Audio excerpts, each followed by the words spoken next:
Good morning, everybody. Thank you for joining us for the latest catch-up session with senior leaders from retirement living, sorry. So today we've got a range of topics that we're going to cover. So if I could see the presentation, that would be good. That's brilliant. Thank you. If it could go on to full screen, that'd be amazing. And next slide, please, so we can see what we're going to be covering. So today we're just going to give you some reflections on the recent inspection that we had. We're then going to go on to talk about the tenant satisfaction measures, which hopefully you'll all know about and have hopefully inputted into. We'll then touch on Awaabs law, which is coming into effect in October, and then have a quick update on rent and service charge.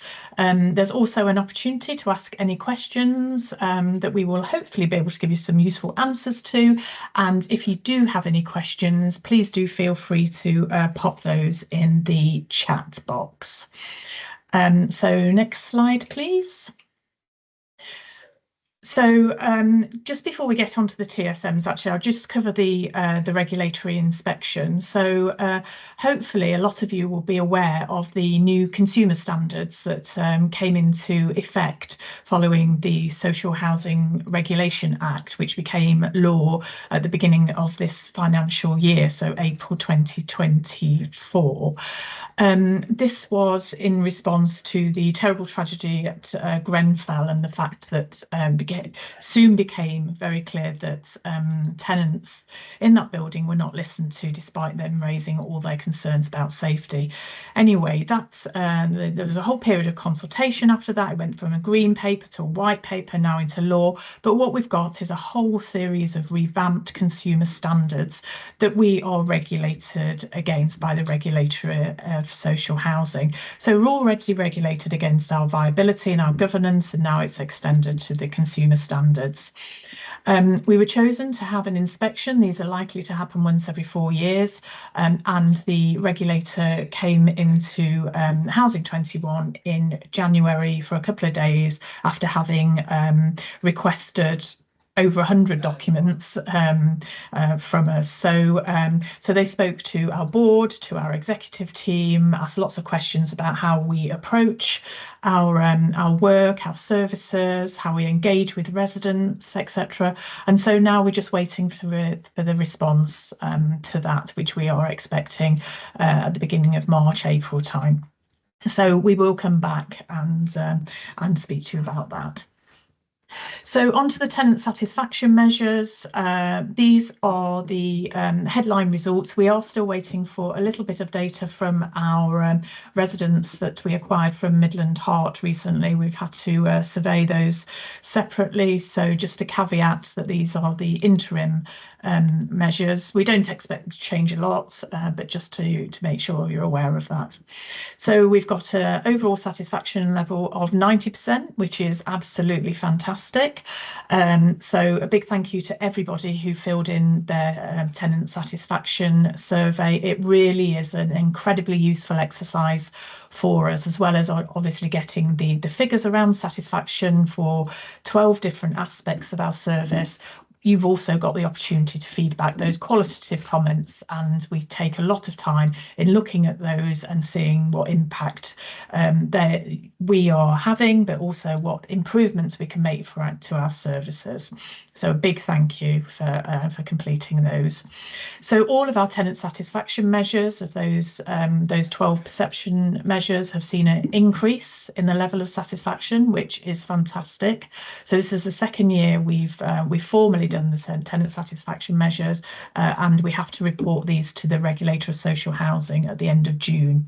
What this means for you is that you can go onto any housing association's website. They're required to publish their tenant satisfaction measures, so you can compare how we're doing against other housing associations. So a lot more transparency there.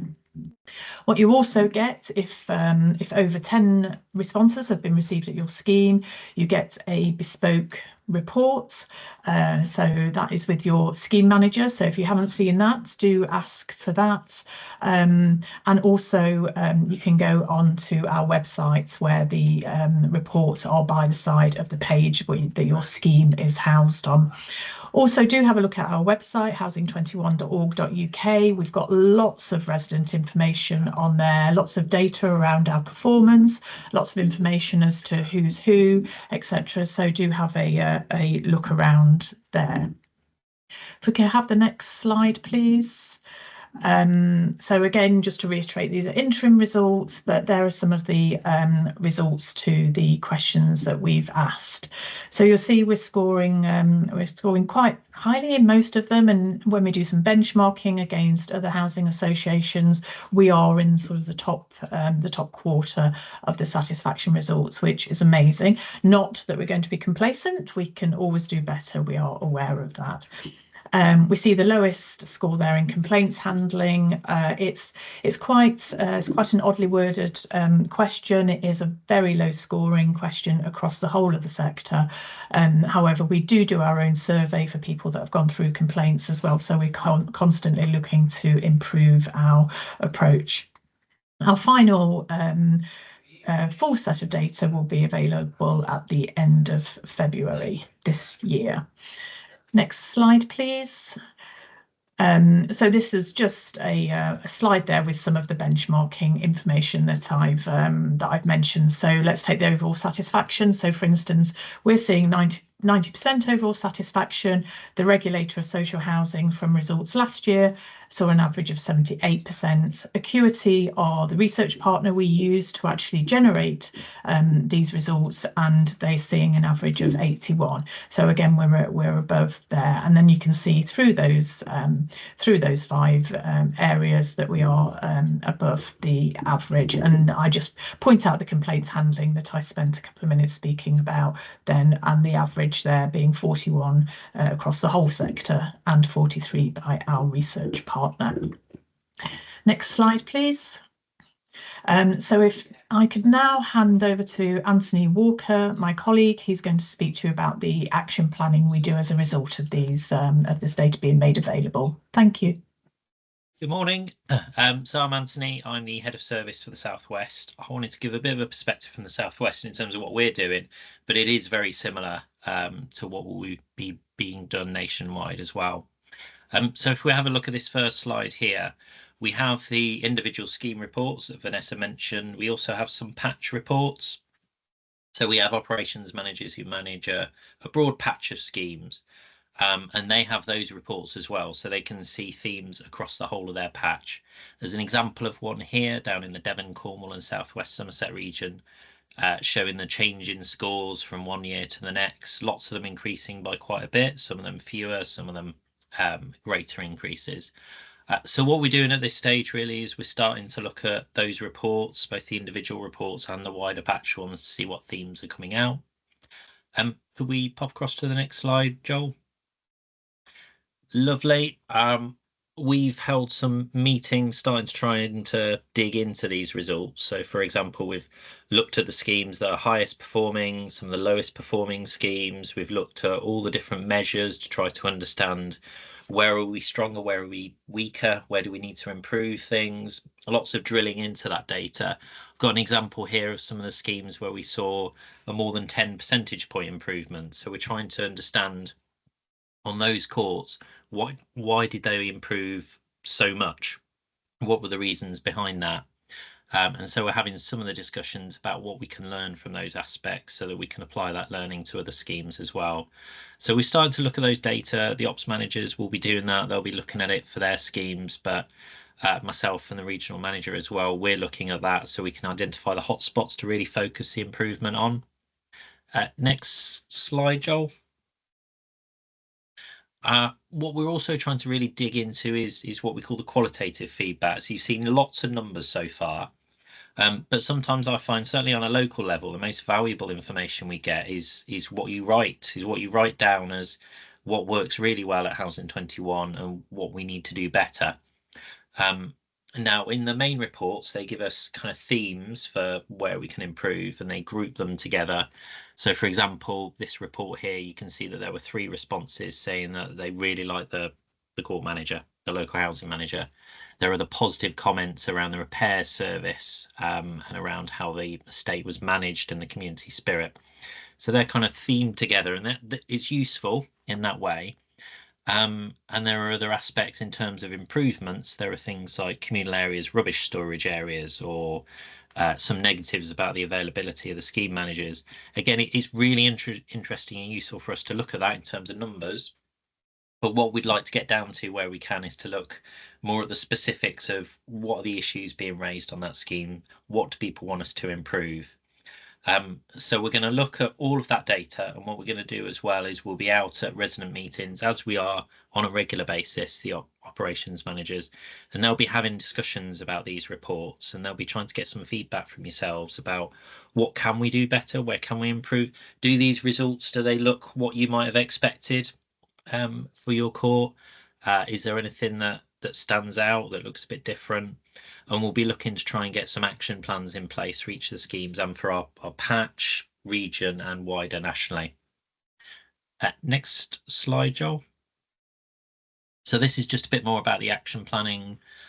So we'll be trying to understand the context. Each scheme obviously will have its own particular context in terms of the results that have come in.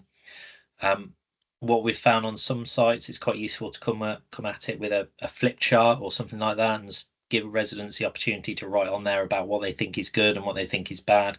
Just builds on what we've already got from the survey. But yeah, we'll be looking to draw all of this together, build up a bigger action plan, things that we can take away. There'll be some national themes we can do. We might find particular things where actually it's shared across multiple regions or sites, and we think that policy needs to improve, or we need a particular strategy in that area. For others, it might just be that this site we've not done very well on this particular aspect. So this particular scheme, we need to do better here. We need to bring in this thing. So that's what we're learning at the moment. We'll have a good couple of months of probably working through that, both at a local level and wider national level, and we'll go on from there. Hopefully that's useful to find out. Next up.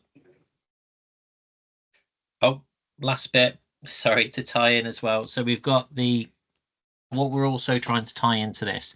Another aspect we have is something called the housing quality standards.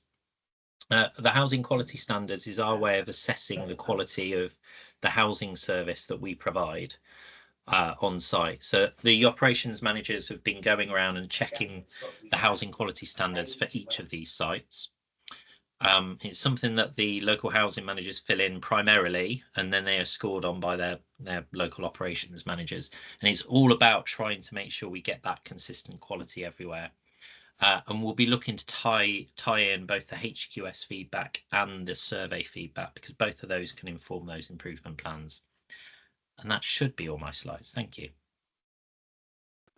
Thank you, Anthony. So now I'd like to bring on Lindsey Leach, and she's going to speak to you about Awaabs law. Thank you, Lindsey. Thank you, Vanessa. Hi, everybody. For anybody that doesn't know me, I'm Lindsey, and I'm Head of Retirement Living for the North region. So today we just want to talk to you about Awaabs law. And you'll have heard through the media that in October 2025, some vital in honour of this adorable little boy who tragically died from prolonged exposure to damp and mould is being introduced. It's going to be introduced in a phased approach to ensure that it's applied as effectively as it possibly can be. So it means that the protections it provides to damp and mould will be introduced quickly to avoid any other tragedies like this taking place, and then they will phase in other things, other hazards that have come out of the investigation into Awaab's death. It'll give the government an opportunity to test and learn so as that the reforms that benefit social tenants and secure the lasting legacy of this little boy. I think it's safe to say we have a moral duty to ensure that nothing like this ever happens again. So what are we doing at Housing 21? So we've now set up a project group. They're going to work together from different business streams, in Housing 21 that we're going to work together and come up with a plan to work out what we need to do above and beyond what we already do, to understand the requirements that the new legislation brings. So we've got a meeting early March to establish these priorities and create an action plan, but we will ensure that obviously we maintain until Awaabs law comes into place in October 2025 that any cases of damp and mould that are reported to us are dealt with in a timely manner. Thank you. Thank you, Lindsey. And if we could have the next slide, please. Richard Wheeldon's going to turn to speak to this. Thank you, Richard. Hi, thank you. Hello, everyone. My name's Richard. I'm one of the heads of service, and I cover the west region of the country. I thought it'd be useful to keep the service charge updates live and current, and keep putting slides on these catch-ups over coffee. There's a great deal new, but it's worth a quick recap and then to tell you what we're currently working on and what will be coming next. So this slide is a bit of a recap of what you've seen before, in that all the service charge consultation meetings should have been completed. You're on the cusp of receiving the rent and service charge update letters by the end of February. But throughout the consultation, we introduced all the new material that we've been working on, all the new consultation packs. And during the consultation meetings, you will have seen the biggest impacts came through the government's decisions around national insurance contributions, the work we've done on recalculating reserve funds, the work we've done on the management charges, and the stabilisation of the energy costs. If I could have the next slides, please. So I've made a little bit of an up and down sandwich here with these headings. So with energy prices, we've seen a reduction in energy costs during 2024, which resulted in quite a significant surplus to be added back into the service charge budgets for 25-26, plus the budgeted energy costs reduced by 15% as well. So that will have had a positive impact on everybody's service charges. But sandwiched between that positive news is the introduction of higher national insurance contributions, and we had to budget around £800 per full-time equivalent. The work that we did on the management costs revealed that we've been under collecting circa £3 million, and so you will have seen an increase in management costs between £2 and £2.50 per week. But then just a little bit of positive news there to sandwich the ups and downs is that we highlighted the fact that within the service charge there are a number of costs that are service charge recoverable that Housing 21 chooses not to collect, and that's circa £5 million every year that we don't include. So a combination of the energy offset, sums that we don't recover, hopefully those buffered any increase in costs that you've seen through national insurance and management costs. Next slide, please.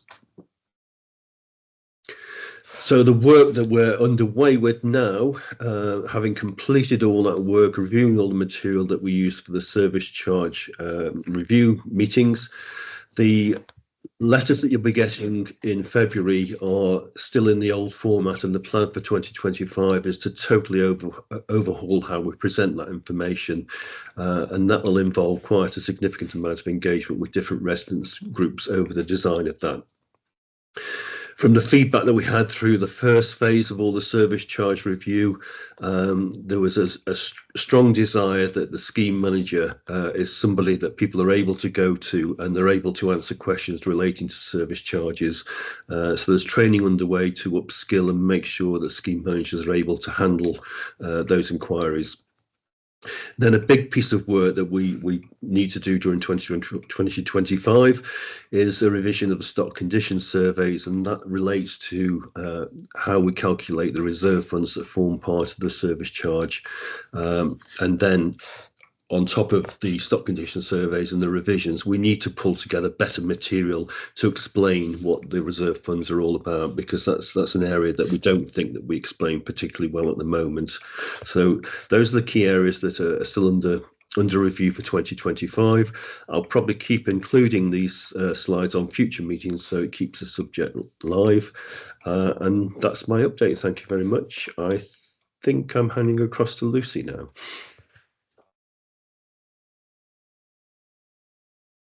Thanks, Richard. Hi, everybody. I'm Lucy Nixon, the Resident Communications Manager at Housing 21, and I just wanted to let you know about our current communications survey.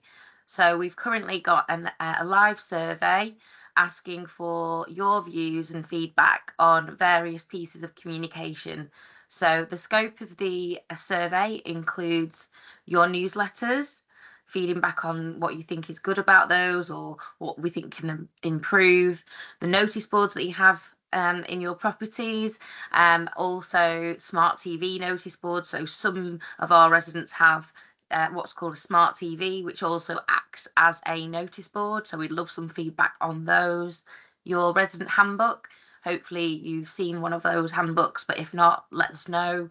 And obviously a website. So we're going to be improving our website. We've got some great plans for spring to launch a new website. We know that the current website that we have presents some challenges, so but we'd still love some feedback, and obviously some feedback on these sessions. So it does take quite a lot of time to prepare and get everyone together and things in the diary to present to you live. So we'd love some feedback on making these sessions better and more relevant for you. You can submit your feedback via an online form. Your scheme manager should have the link for you. It should be also in the newsletter, but if you'd like a printed copy, please do ask your local manager for a copy. The survey closes at the end of the month, so 1st of March. But that being said, we know a lot of people will be watching this session later, so not live today. We do get a lot of people watching our sessions later on YouTube. So if you do have feedback, we always welcome it. Please get in touch with the communications team. So you can email the communications team. It's communications@housing21.org.uk. But if you've got any feedback at any point, do talk to your local manager and they will pass that on, hopefully. And so lovely to have today's session live, and I think I'll just hand over back to Vanessa to close the session, and if we've got any Q&A as well. Thank you, Lucy, and thank you for everyone who's contributed to the session. Are we okay to stop sharing now, the screen now, and if people could put their cameras back on, that'd be great, so we can answer the questions that we've got coming in. So as you're watching this, if you're watching it live, I should say, if you've got any questions, please pop them in the Q&A box. Otherwise, I'm going to hand over to Sara, who's collated some questions that were submitted prior to the session. Thank you, Sara. Thanks, Vanessa. So I'm Sara Dodson, Head of Housing or Head of Service for South East area. We have had a few questions come in before. So the first couple are to Antony. Is the qualitative information provided in the surveys anonymised? Yes. We not the foggiest idea who put the comments down, other than perhaps the scheme they may have come from in some cases, and we do pay a lot of attention to making sure that if there's anything that could potentially identify individuals, that is removed. It's very important to us that you feel you can very honestly and truthfully say what you think.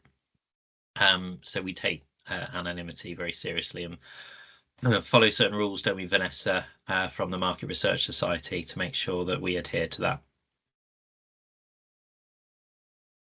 Lovely. And the second one was, what if I don't want to come to a meeting to discuss the satisfaction? How can I share my thoughts with you if I don't want to speak to my local housing manager about it? So you can still speak to your operations manager. They're out to site on a regular basis. So if you'd like, you can get in touch with them and they'll come and meet you individually at your flat. You can get in contact with them. We have a who to call card up on each site, and that will include the contact details of your operations manager, so you can speak to them, or to your regional operations manager as well. Those details are on there. And if there's anything you particularly concerned about, we do have a complaints mail address as well. So if you have any complaints, concerns that you'd like to put through, you can email through to our complaints mailbox. Okay, the next question is probably for Lindsey. What are some of the other categories that are assessed as part of the HSRS? Okay, so there are another 20, another 28, which I'm sure you're not going to ask me to reel off all 28, but just to give you an example of a few, there is excess cold, excess heat, overcrowding, noise, and asbestos. So they are going to be phased in 2027. The government are keen to get the damp and mould side of things right first, and then the other 28 hazards that were identified will then be phased in from 2027 onwards.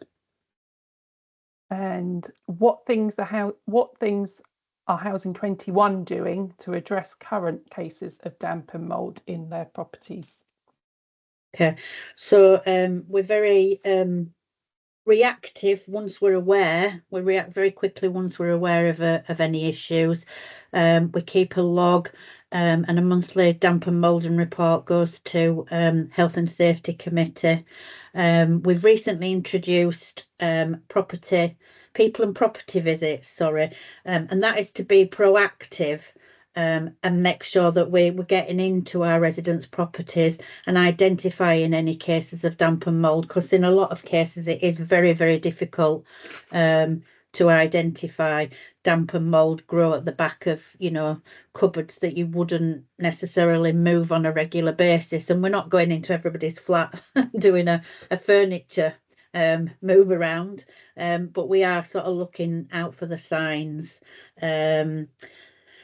So yeah, that's the things that we're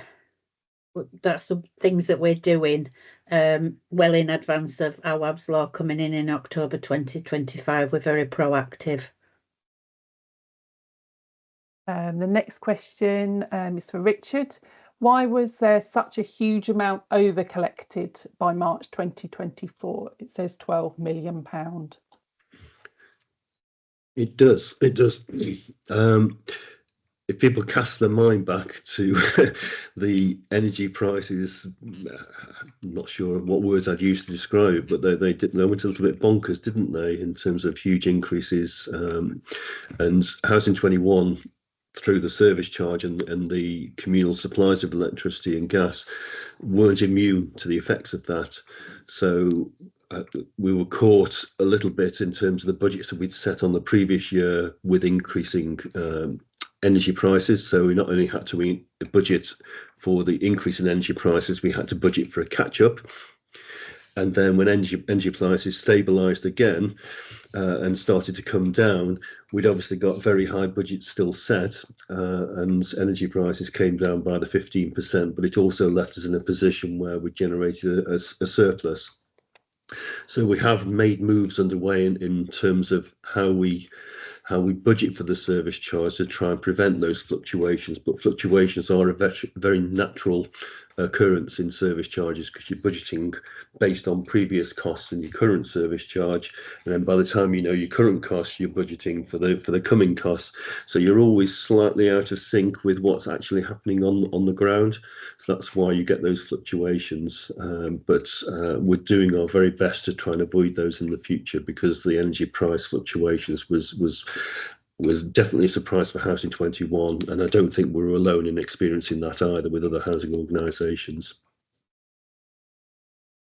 Okay, and the last question we have in: why can you not give service charge surpluses back immediately? Why do residents have to wait for them?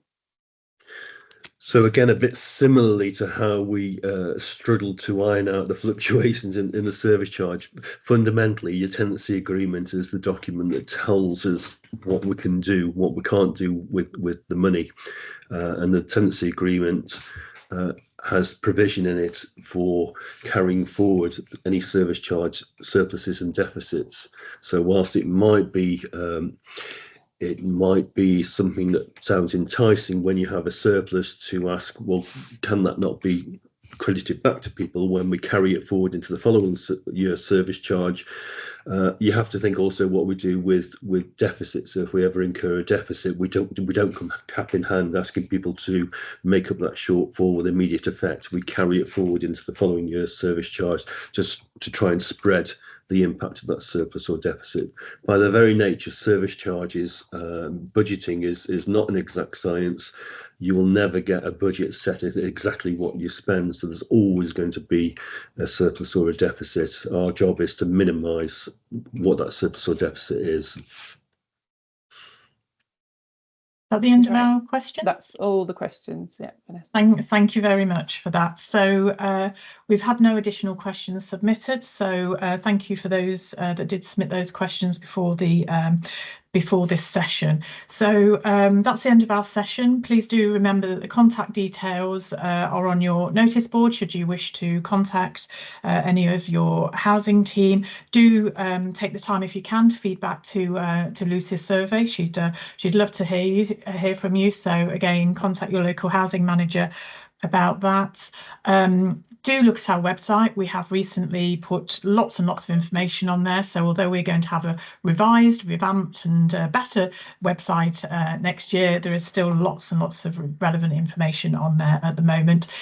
And I'd just like to thank all of our presenters today and to say we'll be back again in 3 months' time. So please do join us again then. Thank you. Thank you. Bye. Bye.